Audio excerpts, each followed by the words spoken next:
నమస్తే. TSRTC MD Sajjanar ఒక ప్రకటన చేశారు. ప్రకటన అనుకోవచ్చు. అది మహిళా ప్రయాణికులకు ముఖ్యంగా ఒక విజ్ఞప్తి, రిక్వెస్ట్. అదేంటంటే దూర ప్రాంతం వెళ్ళే ప్రయాణికులకు అధిక ప్రాధాన్యత ఇవ్వండి. అంటే ఇప్పుడు మహాలక్ష్మి పథకం కింద కాంగ్రెస్ ప్రభుత్వం ఒక పథకాన్ని తీసుకొచ్చింది తెలంగాణలో. ఆ పథకాన్ని రోజు లక్షల మంది మహిళా ప్రయాణికులు వినియోగించుకుంటున్నారు. ఇలాంటి క్రమంలో ఒక ఇబ్బంది ఎదురవుతుంది. ముఖ్యంగా పల్లె వెలుగు, ఎక్స్‌ప్రెస్ ఈ 2 సర్వీసులకు రాష్ట్రంలో ఉన్నటువంటి ఎక్కడి నుంచి ఎక్కడికైనా ఉచితంగా ప్రయాణం చేయొచ్చు అనే ఒక వెసులుబాటుని తీసుకొచ్చింది గవర్నమెంట్. ఇలాంటి క్రమంలో దానికి విశేష స్పందన అయితే వచ్చింది. కానీ ఒక ఇబ్బంది మాత్రం ఎదుర్కొంటున్నారట ఆర్టీసీ. అదేంటంటే ఒక 10 కిలోమీటర్ల ప్రయాణానికి కూడా ఎక్స్‌ప్రెస్ ఎక్కుతున్నారు. పల్లె వెలుగు ఎవరు ఎక్కట్లేదు. దీనివల్ల సుదూర ప్రాంతాలకు వెళ్ళేటువంటి వారికి చాలా ఇబ్బంది కలుగుతుంది అని చెప్పి భావించినటువంటి సజ్జనార్ ఒక కీలకమైనటువంటి ప్రకటన చేశారు. ఎందుకంటే దయచేసి మీరు అర్థం చేసుకోండి. ఎందుకనంటే ఈ ప్రయాణం వల్ల ముఖ్యంగా ఏదైతే రాష్ట్ర ప్రభుత్వం ప్రజలను ఉద్దేశించి ప్రజల కోసం ఈ పథకం ప్రవేశపెట్టింది. అందరూ వినియోగించుకుంటున్నారు. బాగానే ఉంది. కానీ దగ్గర దగ్గర ప్రయాణం చేసేటువంటి ప్రయాణికులు కూడా ఎక్స్‌ప్రెస్ ఎక్కడం వల్ల అవి ఫుల్ అవుతున్నాయి. దానికి సంబంధించి దూర ప్రాంతం వెళ్ళే వారికి అసౌకర్యం ఎక్కువగా ఏర్పడుతుంది.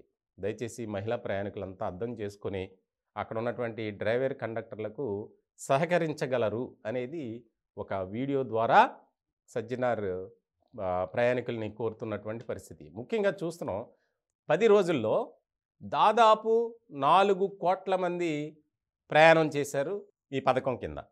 ఇలాంటి సందర్భంలో దానికి విశేష స్పందన వస్తుంది.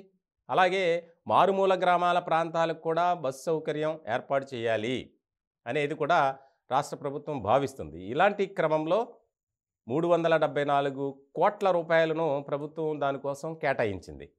కొత్త బస్సులను కొనుగోలు చేయటం, అలాగే అద్దెకు టెండర్ కూడా ప్రకటించింది.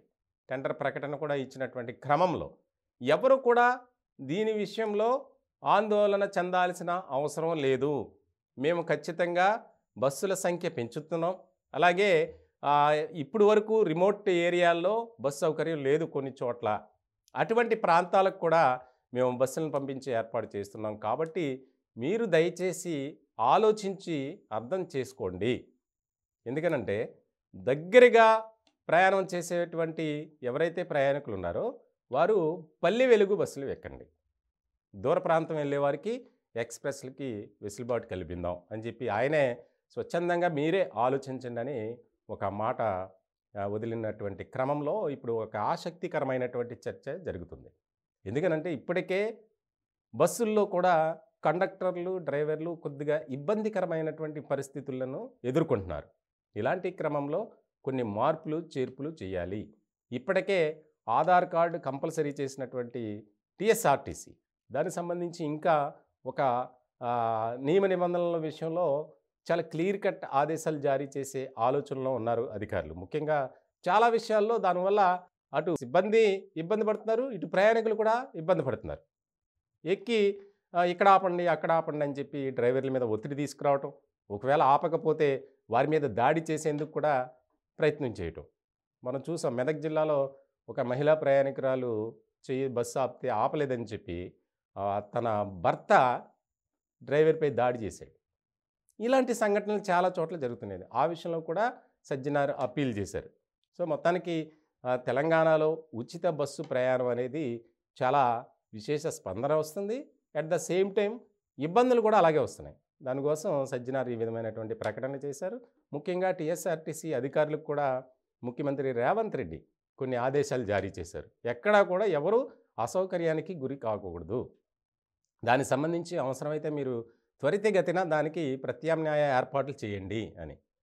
దాన్ని బేస్ చేసుకునే సీఎం రేవంత్ రెడ్డి గారు ఆదేశాల అనుసారం కొత్త ప్రకటన, టెండర్ ప్రకటన, అలాగే కొత్త బస్సుల కొనుగోలుకు కూడా ఒక ఆర్డర్ అనేది రెడీ చేసినటువంటి టీఎస్ఆర్టీసీ అధికారులు ముందుకు వెళ్తున్నారనే చెప్పాలి.